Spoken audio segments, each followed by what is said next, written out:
To promote welfare and social justice, the state shall take steps to help the sick, aged and unemployed.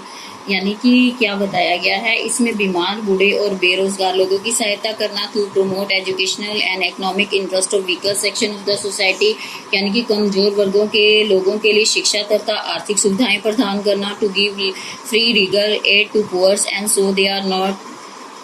They are not denied justice, यानी कि जिन गरीब लोगों को जो है न्याय नहीं मिला उनको जो है मुफ्त में न्याय दिलवाना, to provide care to children and education of all children group the age of 14,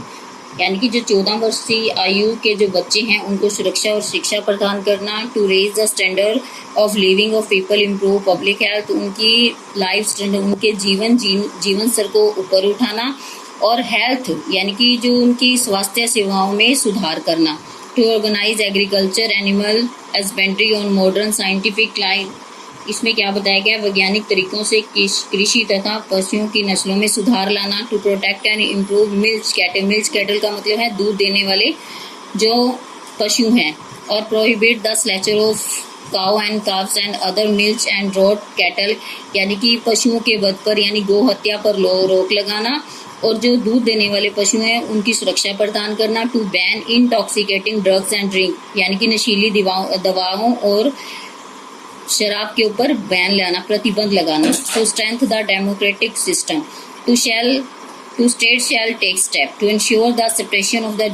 judiciary from the executive and enable the judiciary to the independence and impartial. इसमें क्या बताया गया है कि न्यायपालिका को एकदम स्वतंत्र रखना, किससे, कार्यपालिका से, ताकि वो निष्पक्ष तरीके से और स्वतंत्र रूप से न्याय प्रदान कर सके,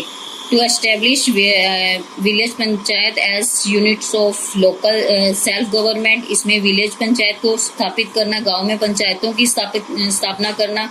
to establish uniform civil code in the country, यानी सभी के लिए एक समान कानून स्थापित करना देश में, to establish uniform law for relating to marriage, divorce, inheritance of all citizen, और सभी के लिए एक समान कानून जैसे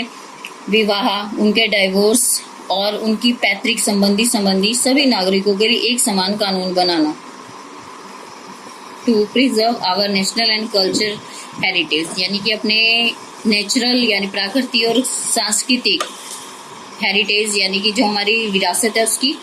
सुरक्षा करना, state shall take steps to protect all monuments, place and objects of national importance, यानी कि जो सभी स्मारक हैं, ऐतिहासिक स्थानों, उनकी सुरक्षा प्रदान करना, प्रोटेक्ट वाइल्ड लाइफ और फॉरेस्ट, यानी कि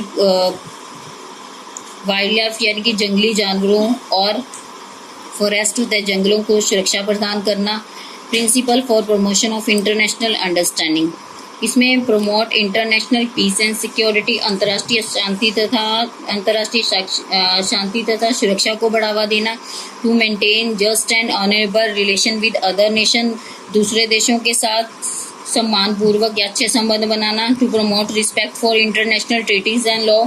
अंतर्राष्ट्रीय संधियों तथा कानूनों को आदर देना, to settle international dispute by arbitration, इसमें बताया गया अंतर्राष्ट्रीय झगड़ों को मध्यस्थता के द्वारा सुलझाया जाना। नाउ फंडामेंटल राइट्स क्या होते हैं, हमारे मौलिक कर्तव्य है। Human rights are important for a person to lead the dignified life, the founding father of the constitution of India ensuring certain fundamental rights in it, these rights from the basic democratic setup, the success of democracy depend on the success of these rights, the 6 fundamental rights recognised by our constitution, यानी कि मनुष्य के लिए जो है, मनुष्य की life के लिए जो है मौलिक अधिकार प्रदान किए गए हैं। जो हमारे फाउंडिंग फादर हैं, जो हमारे जो संविधान के निर्माता हैं, उन्होंने जो मनुष्य को 6 मौलिक अधिकार दिए गए हैं। उनका कहना है कि जो लोकतंत्र की जो सफलता है इन्हीं की वजह से संभव है। इसमें जो 6 मौलिक अधिकार हैं वो ये हैं। Now right to equality, right to freedom यानी समानता का अधिकार, स्वतंत्रता का अधिकार, right to freedom from exploitation यानी शोषण के विरुद्ध जो है अधिकार, the right to freedom of religion हमें किसी की धर्म को अपनाने की स्वतंत्रता है, the cultural and educational right, the right to constitutional remedy